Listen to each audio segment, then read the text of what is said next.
In this video, we will review matter and energy flow throughout ecosystems. How does matter and energy flow through an ecosystem, and what does that even mean? Well, first let's review the law of conservation of energy. Conservation means to keep. Energy is neither created nor destroyed. That means that it must just be transformed or transferred between organisms. Think back to our video on photosynthesis, where we reviewed the conversion of energy from the sun in the form of radiant energy into a form that can be used by all organisms in order to grow, survive, and reproduce. This energy is in the form of sugar or glucose, which is a chemical form of the energy. So radiant energy is converted into chemical energy, which then can be used by all organisms. Chemical energy is the energy found in our food. This energy is then used by the organism to move. This is now mechanical energy. Think back to a time where you were moving a lot. When you exercise, you release a lot of heat. This is thermal energy, which gets released into the environment and then is available to be transformed into another form of energy, because energy is neither created nor destroyed. Energy can also be passed on to predators as they eat their prey. So the energy from the prey gets passed on to the predator.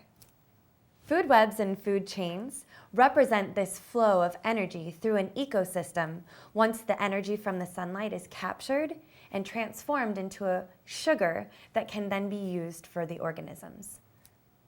This energy is then represented in the different trophic levels. So what are trophic levels? Trophic levels are the representation of the different feeding patterns of organisms through different levels. The largest trophic level represents the producers. To produce means to make. So the producers are the ones that make the glucose, that chemical energy that can then be passed on to the organisms that eat them. Producers are all autotrophs, auto on their own, and they make their own energy through the process of photosynthesis, which is again that conversion of radiant energy into chemical energy that can be used by the organism to grow, survive, and reproduce. So what's the difference between a food web and a food chain? A food chain shows the flow of energy through a series of organisms. A food web shows many food chains and how they are interconnected. Many organisms eat more than just one type of food, and this represents that a little bit more accurately. In this food chain, we have grasshoppers that are eating the grass. The grass is the producer. The grasshopper is the first to eat. The mouse eats the grasshopper, and then the owl eats the mouse. In this food web here, there are many options.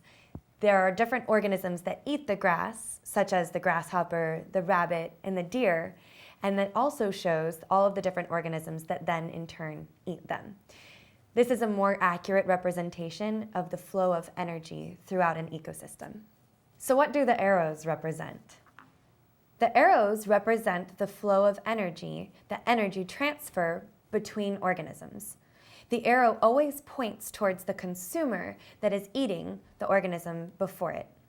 In this case, the arrow is pointing from the grass to the grasshopper because the energy is flowing from the grass to the grasshopper as the grasshopper consumes the grass. All of the other trophic levels contain consumers. Consumers must eat other organisms in order to obtain the energy they need in order to survive and reproduce. They are heterotrophs, and they cannot create their own energy through photosynthesis, so they must eat. So let's review. Producers produce energy using sunlight. Consumers are found on all of the other trophic levels because they must consume or eat other organisms in order to survive because they are heterotrophs. They cannot make their own energy from the sun. Now let's take a closer look at each of these levels of consumers on each of the trophic levels. The first one is the primary consumer, which is the one that is the first to eat. Primary means first, consumer means to consume. So in our little food chain here, the primary consumer is the grasshopper because it is the first to eat. And primary consumers always eat the producers, which means they are herbivores and they only eat plants. A little brain trick to remember what herbivore means is herb is a plant. Herbivores, vor, when you're voracious, you eat a lot, they eat plants. Herbivores eat plants. Now let's take a look at the second trophic level of consumers. They are called secondary consumers because they are the second ones to eat or consume. Secondary consumers eat primary consumers, but sometimes they also eat plants as well. They are called omnivores when they eat both plants and animals. A little brain trick to remember this is omni means all. So if you think about omnipotent means all-powerful, or in literary terms, omniscient means all-knowing. Omni means all. Omnivores eat all. They eat plants and animals. Carnivores only eat meat. So, secondary consumers are the second to eat. In our food chain, that would be mice. This mouse eats the primary consumer, which is the grasshopper, which eats the grass. So you can always count after you look at the producer. Producer, then primary, secondary. Tertiary consumers are the third to eat. They both start with a T, tertiary, third. They eat the secondary consumers. Again, looking at our food chain, we have primary consumers, secondary consumers, tertiary consumers. This would be the owl that eats the secondary consumer, which is the mouse. Food webs are a little bit more complicated, but once you get the hang of it, it's pretty easy. I always just first place my finger on the producer, and then I start counting while I follow the arrows. First, second, third. The tertiary consumer in this food web, from this food chain, is the fox. Sometimes you'll also see quaternary consumers. The way to remember this is cuatro, or means four in Spanish, or quads or quarters. They all mean four. So quaternary consumers are the fourth to eat. They eat the tertiary consumers. Decomposers are a separate trophic level because they decompose matter from each of the other trophic levels. Decomposers are bacteria or fungi. Now let's review the 10% rule. What is the 10% rule? Well, unfortunately, not all of the energy gets passed down through each trophic level. Only 10% gets passed on from prey to predator. This is because the remaining energy is used by the organism's metabolic processes. Also, energy escapes in the form of heat back into the environment. So, 10% gets passed on from prey to predator. So since only 10% of the energy gets passed on, it can sustain less organisms in each of those upper trophic levels. So they get smaller and smaller as you get higher on that pyramid. That brings us to our biomass pyramid. It's the amount of life in each of the trophic levels. Because remember, bio means life, mass means the amount of matter inside of the organism. Now here, there's a lot of biomass in the producers because there needs to be many, many more of them because they produce all of the energy for the other organisms in the ecosystem. Producers are plants, but there can also be microscopic organisms, remember our protists, that produce energy through photosynthesis as well. So producers comprise the largest group of the trophic levels on our biomass pyramid, and they get smaller and smaller as we go through each of those levels of consumers. Let's look at this example. Our producers are these flowers. They produced 10,000 joules of energy from the sunlight through the process of photosynthesis. Only 10% of this energy is going to be passed on to the primary consumer.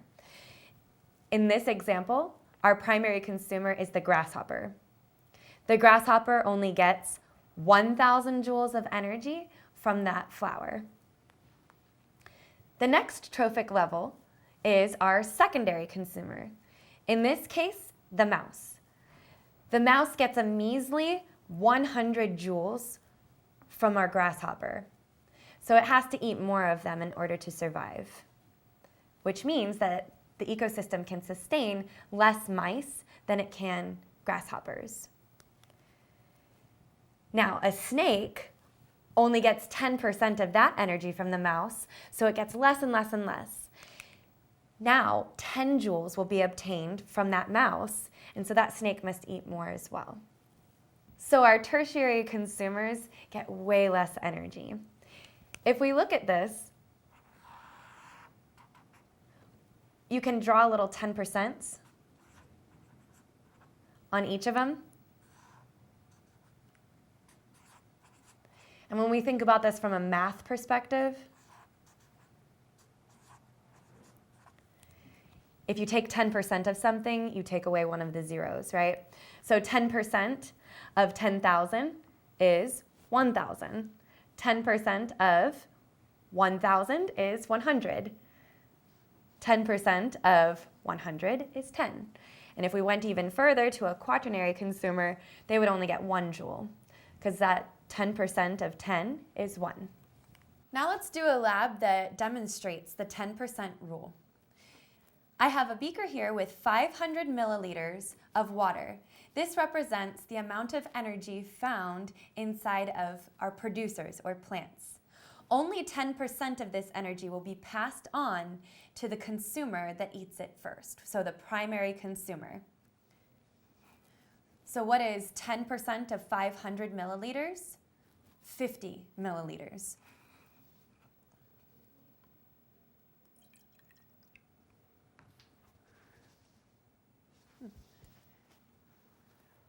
When measuring liquids using a graduated cylinder or a beaker as well, you look for something called the meniscus.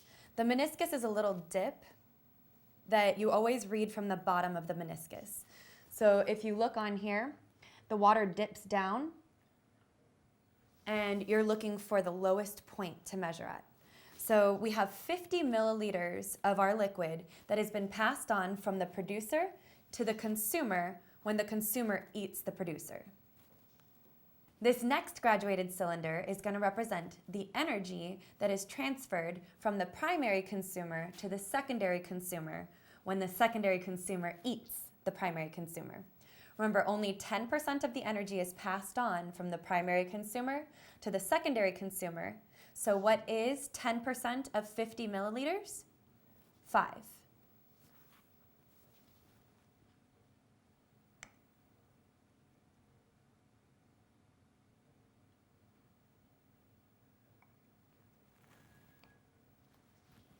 Whoa. Magical. All right, and we have 5 milliliters. 5 milliliters is way less than 500 milliliters. If you look, if I were to pour this in here, it's going to change barely.